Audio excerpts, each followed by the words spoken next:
5.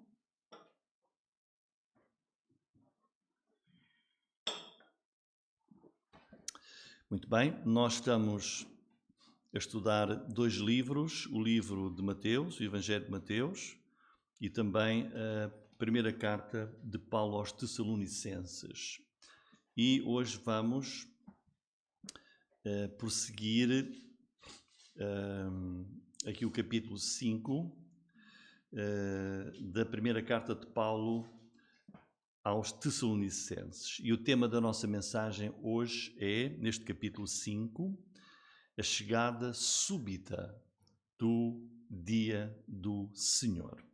E vamos ler aqui estes 11 versículos. Mas, irmãos, é na página 1288. Mas, irmãos, acerca dos tempos e das estações, não necessitais de que se vos escreva, porque vós mesmos sabeis muito bem que o dia do Senhor virá como ladrão de noite. Pois que, quando disserem há paz e segurança, então lhes sobrevirá repentina destruição, como as dores de parto àquela que está grávida, e de modo nenhum escaparão. Mas vós, irmãos, já não estáis em trevas para que aquele dia vos surpreenda como um ladrão, porque todos vós sois filhos da luz e filhos do dia. Nós não somos da noite nem das trevas. Não dormamos, pois, como os demais, mas vigiemos e sejamos sóbrios. Porque os que dormem, dormem de noite. Os que se embebedam, embebedam-se de noite. Mas nós, que somos do dia, sejamos sóbrios, vestindo-nos da couraça da fé, do amor, tendo por capacete a esperança da salvação. Porque Deus não nos destinou para a ira, mas para a aquisição da salvação, por nosso Senhor Jesus Cristo, que morreu por nós, para que quer vigiamos, quer dormamos, vivamos juntamente com Ele. Por isso exortai-vos uns aos outros e edificai-vos uns aos outros, como também o fazeis. Muito bem, então prosseguimos este estudo da primeira carta de Paulo à igreja em Tessalónica. Esta é uma igreja que o apóstolo Paulo fundou na sua segunda viagem missionária, e eu vou ler só alguns versículos para verem como é que esta igreja começou. Isso encontra-se em Atos capítulo 17, e vejam aqui como é que esta igreja nasceu. Diz, e passando por Anfípolis e Apolónia, chegaram a Tessalónica, onde havia uma sinagoga de judeus. Versículo 4. Então Paulo pregou nessa sinagoga e alguns deles creram e juntaram-se com Paulo e Silas. E vejam, também uma grande multidão de gregos religiosos e não poucas mulheres principais. Mas os judeus desobedientes, está em Atos 17:5, movidos de inveja, tomaram consigo alguns homens perversos, dentre os vadios, e ajuntando o povo, alvoroçaram a cidade, assaltando a casa de Jasson, procuravam trazê-los para junto do povo.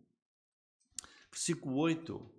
E alvoroçaram a multidão e os principais da cidade que ouviram estas coisas. Versículo 10. E logo os irmãos enviaram de noite Paulo e Silas a Bereia, e eles chegando lá foram à sinagoga dos judeus. Portanto, aqui, Atos 17, tem a história de como é que a igreja começou. Paulo a pregar, muitos creram, mas foram logo perseguidos pelos judeus e Paulo teve que fugir para salvar a sua vida. Anos depois, Paulo quis voltar à igreja, mas não conseguiu, e ele enviou Timóteo com o encargo de ter notícias da igreja. E Timóteo foi saber como estava a igreja, e no capítulo 3, versículo 6 da primeira carta, lemos: vindo, porém, agora Timóteo de vós para nós, e trazendo-nos boas novas da vossa fé e amor, de como sempre tendes boa lembrança de nós, desejando muito ver-nos, como nós também a vós. Portanto, Timóteo esteve com os irmãos na igreja e trouxe boas notícias, mas também trouxe algumas questões que estavam a preocupar os crentes da igreja de Tessalónica. e tinham algumas dúvidas que envolviam a segunda vinda de Jesus. O que é que a igreja queria saber? Queriam saber, eles estavam à espera da vinda de Jesus como nós hoje estamos à espera. Eles queriam saber, olha, aqueles irmãos crentes que já morreram, Jesus ainda não veio, esses irmãos crentes que morreram, qual é a situação deles? Porque Jesus virá, mas eles já morreram, eram crentes. E será que esses crentes que morreram antes de Jesus vir vão ficar fora dos acontecimentos da segunda vinda de Jesus Cristo? E o que é que vai acontecer a nós que estamos vivos no dia em que Jesus Cristo vier? Eram estas dúvidas que eles tinham. E perante estas incertezas da igreja, Paulo escreve esta carta a revelar aquilo que Deus lhe mandou escrever para dar conhecimento à igreja e a nós hoje. Tanto que ele no capítulo 4, versículo 15, ele diz: dizemo-vos, pois, isto pela palavra do Senhor. Paulo esclarece a igreja acerca do que é que vai acontecer na vinda de Jesus Cristo, de acordo com a revelação que Deus lhe deu. Quer dizer, Jesus Cristo há de vir de novo do céu à terra, é a sua promessa, mas esta segunda vinda de Jesus vai ser totalmente diferente da primeira vez que ele veio. E este acontecimento da segunda vinda de Jesus é tão importante que Paulo, em cada capítulo desta carta, ele fala sobre a segunda vinda de Jesus. E o capítulo 4, versículos 1 até 13, que nós vimos no domingo passado, é onde Paulo escreve com mais pormenor como é que vão acontecer esses eventos. Paulo então começou aqui a esclarecer as dúvidas e talvez hoje muitos crentes também têm dúvidas. O que é que vai acontecer na segunda vinda de Jesus? E o que é que Paulo esclarece? Que a futura segunda vinda de Jesus vai ser em grande glória, em grande poder, mas em duas partes diferentes. A primeira parte da segunda vinda de Jesus é chamada de o arrebatamento. E foi o que Paulo escreveu nos versículos 13 até 18. O que é que vai acontecer? No final da história da humanidade, os acontecimentos vão ser estes. Cristo, que está agora no céu, vai descer do céu e vai trazer com ele os nossos irmãos, todos os crentes que já morreram e ao morrerem foram para a presença de Deus. Então, na segunda vinda de Jesus, neste primeiro acontecimento que é o arrebatamento, Jesus desce do céu, traz esses crentes que morreram e Jesus fica nos ares, ele não vem até à terra, fica nos ares e vai dar um novo corpo a esses crentes que vêm com ele, que já morreram. É a ressurreição dos mortos crentes. E na mesma ocasião, logo a seguir a essa ressurreição dos crentes que morreram, vai dar-se que os que estiverem vivos vão ser transformados e receber um corpo glorioso, semelhante àqueles que ressuscitaram. E, de seguida, o Senhor Jesus Cristo recolhe todos e arrebata todos e volta para o céu, onde iremos estar com o Senhor durante os 7 anos da tribulação que vai acontecer na terra. E só depois desses 7 anos é que vai acontecer a segunda parte da vinda de Cristo, que é a vinda de Cristo, mesmo vindo do céu para a terra, que está no capítulo 19 de Apocalipse. Tanto que o versículo 17 de Atos 4, de 1 Tessalonicenses 4, diz: depois de nós os ficarmos vivos, sermos arrebatados juntamente com eles nas nuvens. As nuvens estão no céu, não é? E a encontrar o Senhor nos ares, e assim estaremos sempre com o Senhor. Então Jesus vem, traz os mortos crentes, dá-lhes um novo corpo, é a ressurreição. Os que estiverem vivos são transformados, todos arrebatados para o céu com Jesus, e Jesus leva todos para o céu. À espera da segunda vinda, em que aí todos virão com o Senhor Jesus do céu para a terra, onde se vai dar a batalha final e Jesus começará o milénio. Mas o que é que Paulo agora, ele continua aqui a esclarecer a igreja, agora no capítulo 5, versículos 1 a 11, o que é que Paulo quer que a igreja saiba e nós hoje. Ele está aqui a escrever agora estes 11 versículos e o tema é este: a vinda súbita do dia do Senhor. É a subitaneidade do dia do Senhor. Quer dizer, Paulo diz, nós sabemos isto, é isto que vai acontecer, mas desse dia e hora ninguém sabe e pode acontecer a qualquer momento. Nós estamos aqui, pode acontecer a qualquer momento. Este chamado dia do Senhor. Por isso, vamos ver o que é que Paulo quer que a igreja saiba, não apenas aquela igreja dos Tessalonicenses, mas toda a igreja do Senhor. Ele diz, versículo 1, mas irmãos, acerca dos tempos e das estações, não necessitais de que se vos escreva. Nós vamos ter aqui, nestes 11 versículos, vou pedir a vossa atenção, porque Paulo, há uns versículos que ele está a falar para os crentes, e há outros que ele está a falar para os descrentes, aqueles que não têm a salvação. Ora, aqui está a falar aos crentes, mas irmãos, significa este mas irmãos que Paulo agora, continuando a falar do mesmo assunto, que é a vinda de Cristo, muda de tópico, vai falar de outro aspecto dessa segunda vinda de Jesus Cristo. Acerca dos tempos e das estações. É disto que ele agora quer falar. Antes, ele falou de o que é que vai acontecer, que é o arrebatamento e a ressurreição dos mortos crentes. Agora, ele vai falar acerca dos tempos e das estações. O que é que isto quer dizer? Ele continua a responder à igreja das dúvidas que eles têm.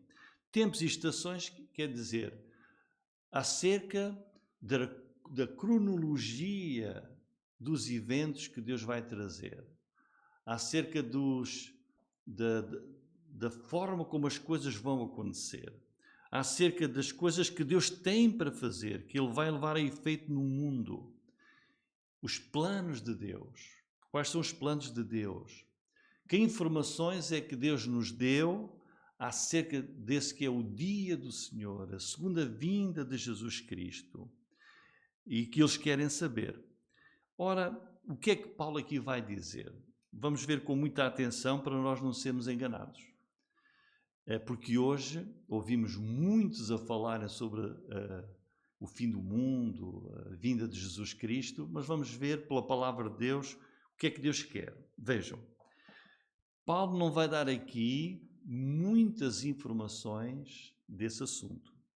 Ele vai, vocês querem saber sobre os tempos e as estações, em que tempo? Como é que vai ser? O que é que Deus vai fazer no nosso mundo? Veja o que é que ele diz aqui. Não necessitais de que se vos escreva. O que é que isto quer dizer? Vejam, Paulo esteve naquela cidade, pregou o Evangelho, muitos converteram-se, ele esteve lá cerca de 3 semanas a pregar e ensinar a igreja.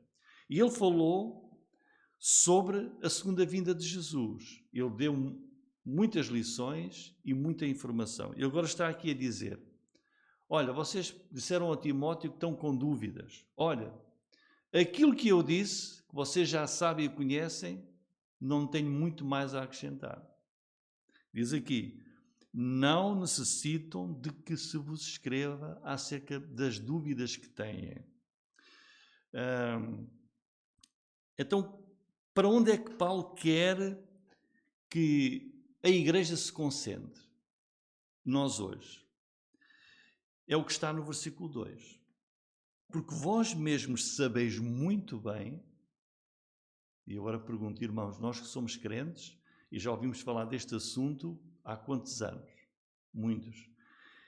Então, será que Paulo pode dizer, vocês já sabem muito bem sobre a vinda de Jesus Cristo, que o dia do Senhor virá como o ladrão da noite. É isto que ele quer dizer, quer ensinar, que a coisa mais importante não é tanto, olha, vai ser isto e isto e isto, isto, com muito pormenor, saber com muita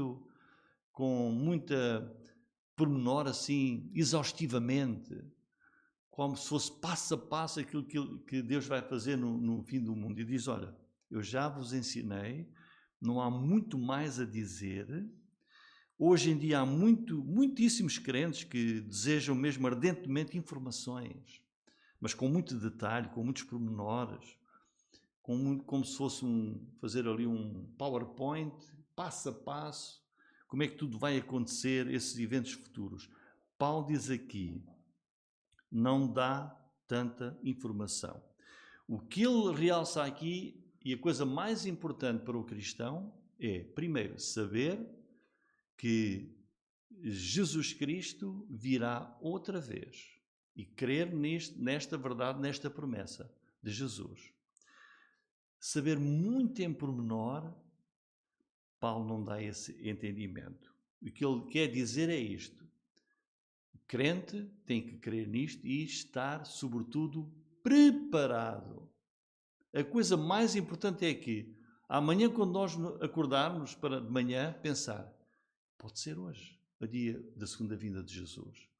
Será que eu estou preparado? Porque ele diz aqui, vocês bem sabem que o dia do Senhor virá como o ladrão da noite.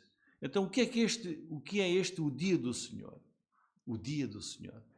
Esta expressão, o dia do Senhor, é uma expressão que nós encontramos aqui no Novo Testamento, vejam aqui o dia do Senhor, e encontramos também no Antigo Testamento. E refere-se a quê? Esta frase refere-se à data futura dos acontecimentos finais da história da humanidade. O dia do Senhor é aquilo que a Bíblia, esta frase, o dia do Senhor, é o dia, são esses acontecimentos em que Deus, o próprio Deus, vai agir, vai intervir. Claramente, o mundo vai ver, hoje podemos ver acontecimentos e dizemos, olha o que Deus está a fazer, e Deus está a agir. Mas no dia do Senhor, os acontecimentos serão de tal maneira espetaculares em que é um dia, é uma ocasião, é um tempo em que se vê claramente a mão de Deus, a ação poderosa de Deus, porque estamos a chegar ao fim da história da humanidade. E este dia do Senhor é outra coisa importante que temos que compreender. Hoje que dia é? Hoje é o dia 2. Começou de manhã, quando nasce o sol, até ao fim é o dia, não é? O dia 2 também mete a noite. Mas chegando ao fim deste dia, passou. E amanhã já é outro dia. Mas o dia do Senhor não é um dia. Quer dizer, o final da história da humanidade, segundo a vinda de Jesus, não é um dia, não é um acontecimento único. Há mais que um evento, há mais que um acontecimento. E nós já vimos o primeiro acontecimento deste dia do Senhor, que é o final da história da humanidade, o próximo, sabem qual é? É o que nós vimos na semana passada, é o arrebatamento. Esse é o próximo acontecimento que nós não sabemos quando será. Pode a qualquer momento. Diz aqui, é como o ladrão da noite, em que Cristo vem do céu, traz os crentes que já morreram, acontece a ressurreição, os vivos crentes são transformados e recolhe todos, arrebata todos para o céu. E o mundo, de repente, olha e diz, mas onde é que estão estes milhões de pessoas que faltam aqui? Foram arrebatados, os crentes vivos vão ser todos levados para o céu. Esse é o próximo acontecimento. Mas o dia do Senhor não é apenas isso. Vou ler alguns trechos que vão ser ali. Olha o que é que diz o profeta Amós, no capítulo 5, versículo 18, diz assim: ai daqueles que desejam o dia do Senhor. Para que creis vós este dia do Senhor será de trevas e não de luz? É como se um homem fugisse de diante do leão e se encontrasse com ele o urso, ou como se entrasse numa casa, sua mãe encostasse à parede e fosse mordido por uma cobra. Não será, pois, o dia do Senhor de trevas e não luz e escuridão sem que haja resplendor? Ou também, Joel, capítulo 1, versículo 15, que está aí, vou aproveitar para ler já este, que está antes de Amós. Diz: ai do dia, porque o dia do Senhor está perto e virá com uma assolação do Todo-Poderoso.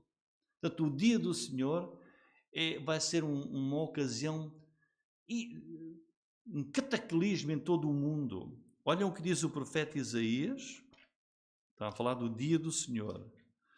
Isaías, capítulo 13. Isaías, capítulo 13, versículo 6. Olha o que diz: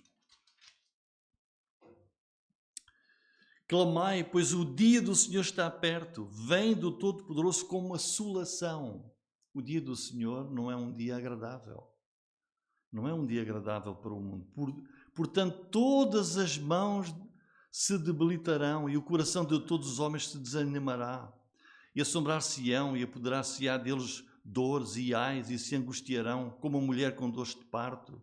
Cada um se espantará do seu próximo, os seus rostos serão rostos flamejantes. Eis que vem o dia do Senhor horrendo, com furor e ira ardente, para pôr a terra em assolação e dela destruir os pecadores. Porque as estrelas dos céus e as suas constelações não darão a sua luz. O sol se escurecerá ao nascer e a lua não resplandecerá com a sua luz. E visitarei sobre o mundo a maldade, e sobre os ímpios a sua iniquidade. Farei cessar a arrogância dos atrevidos, e abaterei a soberba dos tiranos. Farei que o homem seja mais precioso do que o ouro puro, e mais raro do que o ouro fino de Ofir. Por isso farei estremecer os céus, e a terra se moverá do seu lugar, por causa do furor do Senhor dos Exércitos, e por causa do dia da sua ardente ira. Então, voltando lá a Tessalonicenses, capítulo 5, versículo 2, o dia do Senhor virá como ladrão de noite. Esse é o dia do julgamento de Deus sobre o mundo pecador, é a era do fim. E o que Paulo quer que a igreja, aqueles crentes tenham bem presente é que a chegada desse dia vai ser súbita. É como ele dá esse exemplo aí de um ladrão que vem de noite, alguém que vem para arrombar uma casa, virá de surpresa, virá quando não é esperado, virá de forma repentina, como um ladrão de noite, como diz aí o fim do versículo 2, virá como um ladrão de noite. Algum de nós sabe quando é que um ladrão vai assaltar a nossa casa? Não sabemos. Ele vai aparecer sem nós sabermos, de repente, e ele entra, arromba e assalta.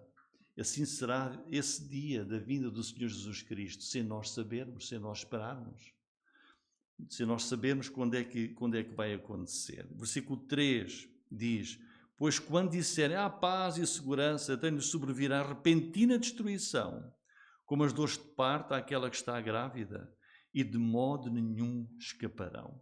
Vai ser um dia terrível, um tempo espetacular para o mundo descrente. E notem que Paulo agora aqui, neste versículo 3, está a se referir não aos crentes, mas aos descrentes. O que é que ele diz aí? O mundo descrente vai dizer, não, mas isto há paz e segurança. Eu faço uma pergunta. Hoje nós podemos dizer, hoje, no mundo há paz e segurança? Não podemos dizer. Então quer dizer que ainda não estamos nesse tempo. Temos que estar atentos. Quando é que o mundo vai dizer há paz e segurança?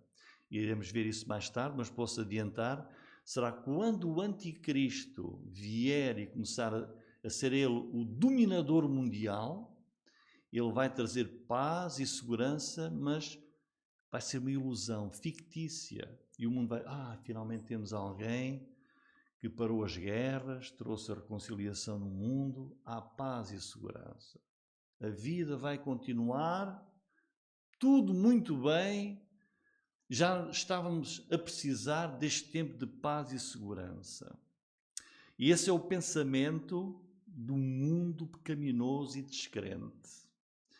Que num mundo que avança para a maior podridão a nível moral, como nós sabemos, a maior podridão a nível moral, o pecado a avançar de maneiras que nós nem sequer imaginamos, o mundo pensa e vai pensar, está tudo bem, vai continuar assim.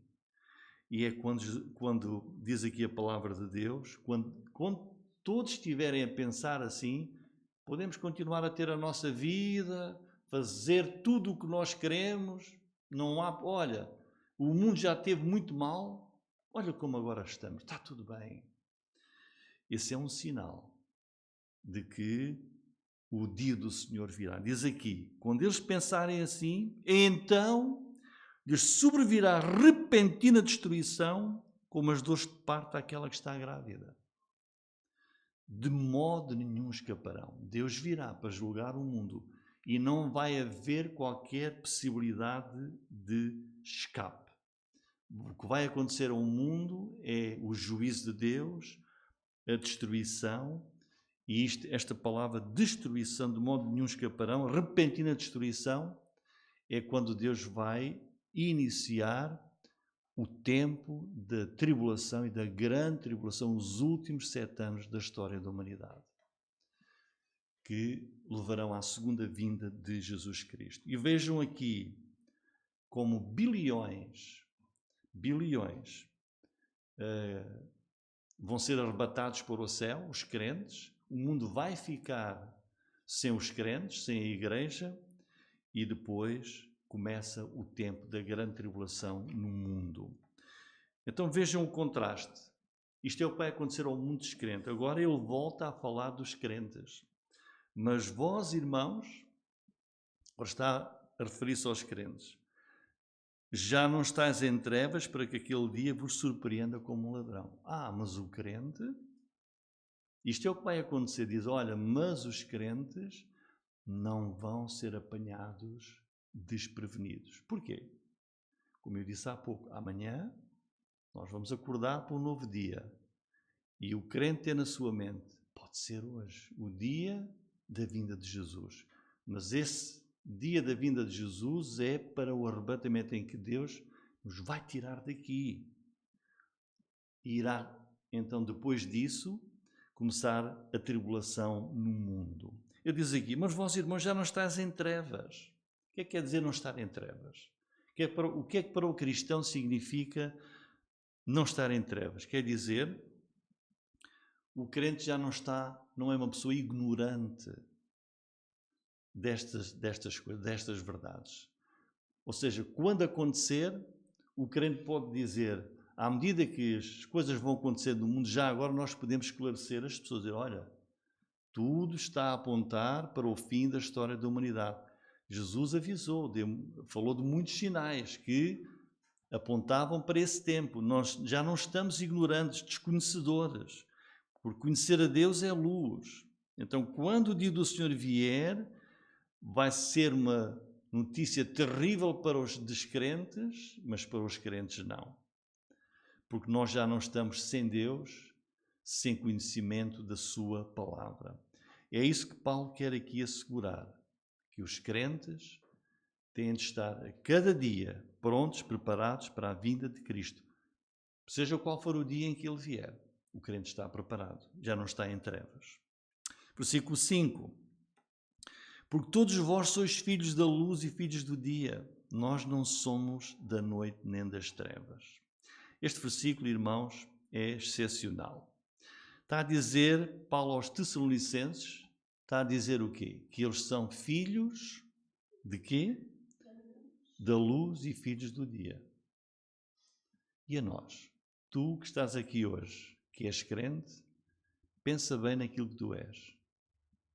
Já não estás em trevas. Tu és um filho, porque és crente em Jesus, és um filho da luz e és um filho do dia, não das trevas, do mal, de Satanás, do diabo, da perdição.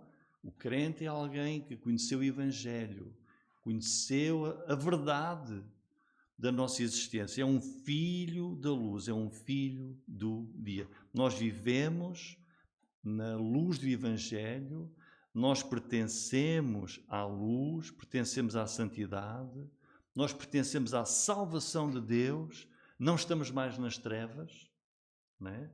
Diz aí, não somos da noite, nem das trevas, versículo 5, nem da perdição, nós somos da salvação. Somos de Jesus, somos de Deus. Aguardamos a sua vinda, aguardamos o tempo, o dia em que Ele vem para nos levar.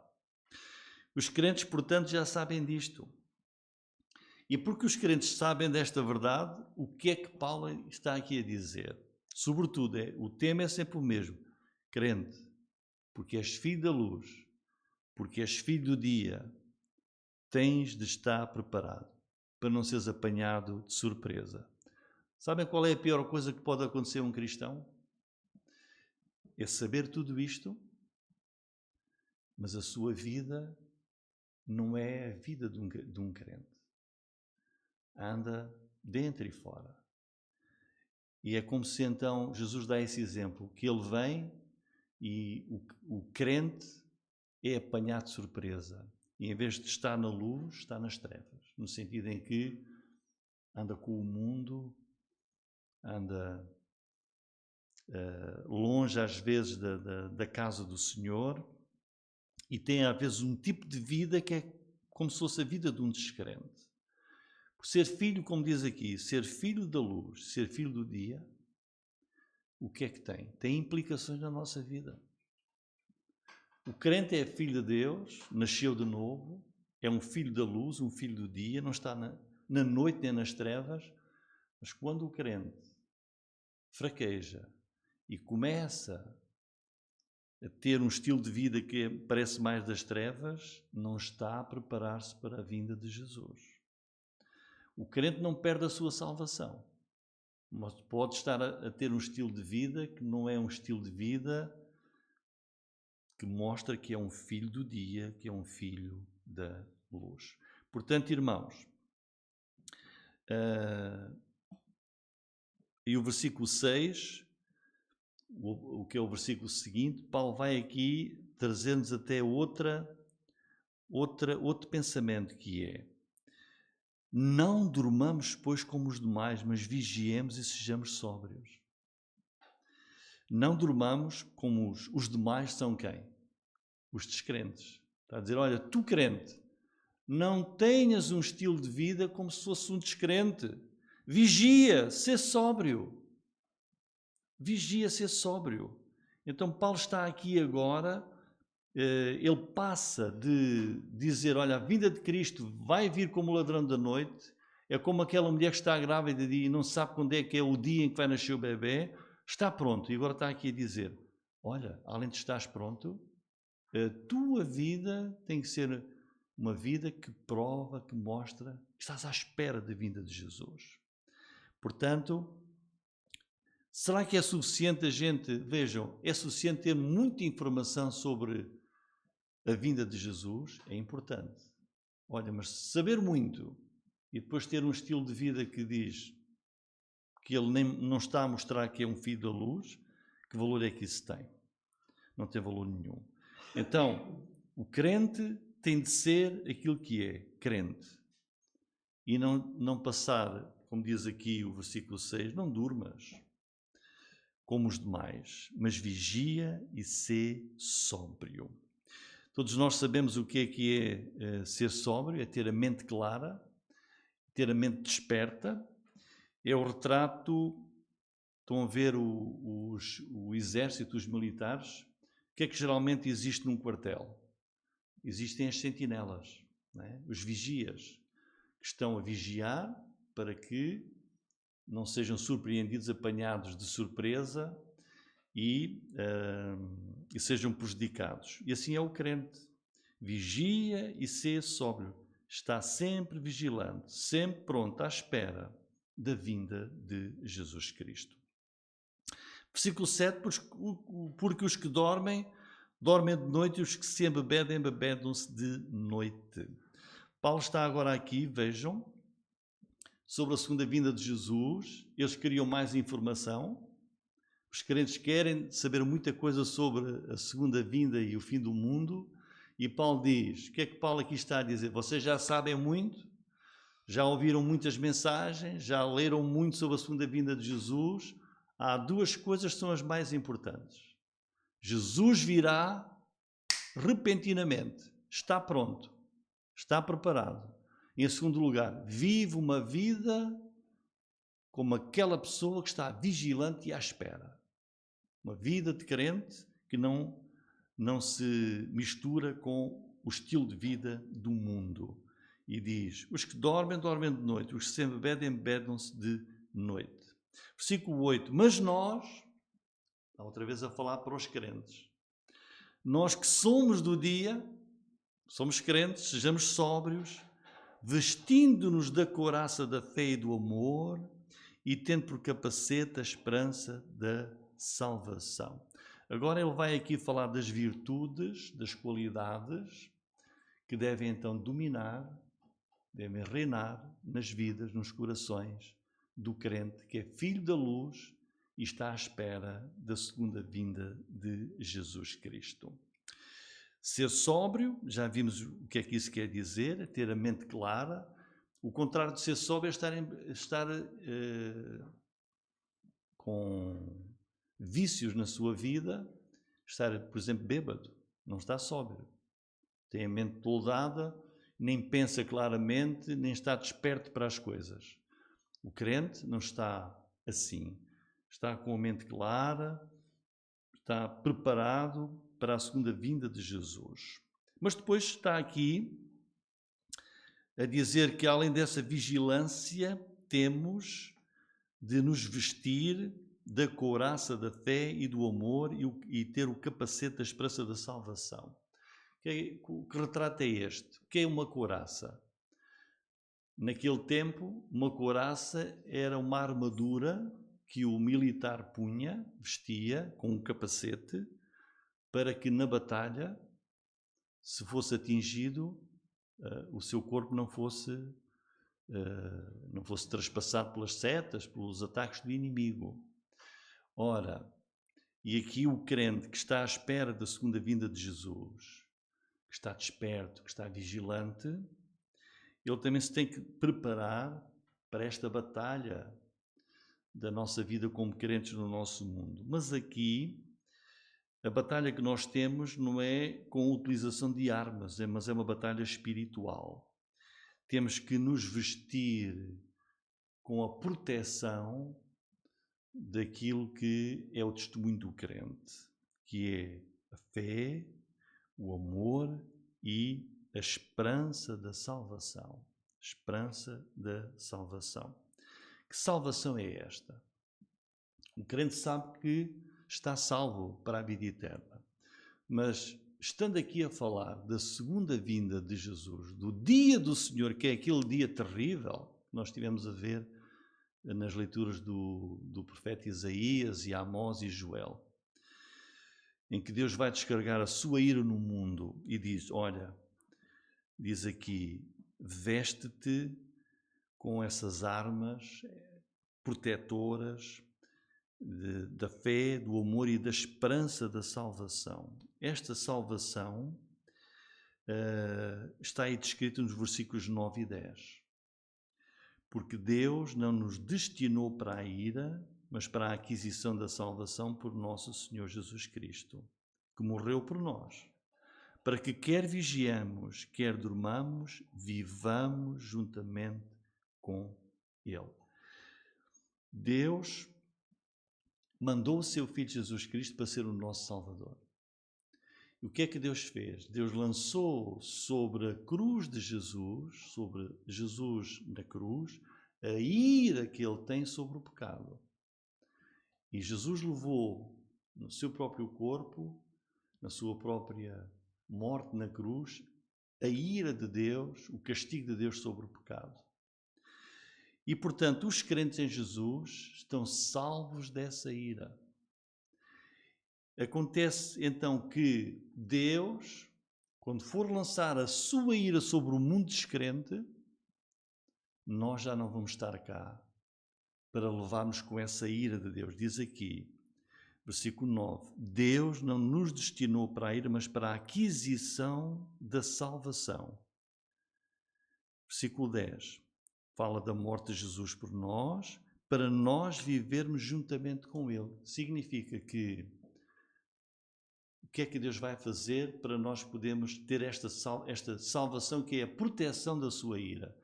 Vai o Senhor Jesus Cristo arrebatar-nos, foi o que ele descreveu no capítulo 4, versículos 13 até 18. Deus não nos destinou para a sua ira, mas para a salvação.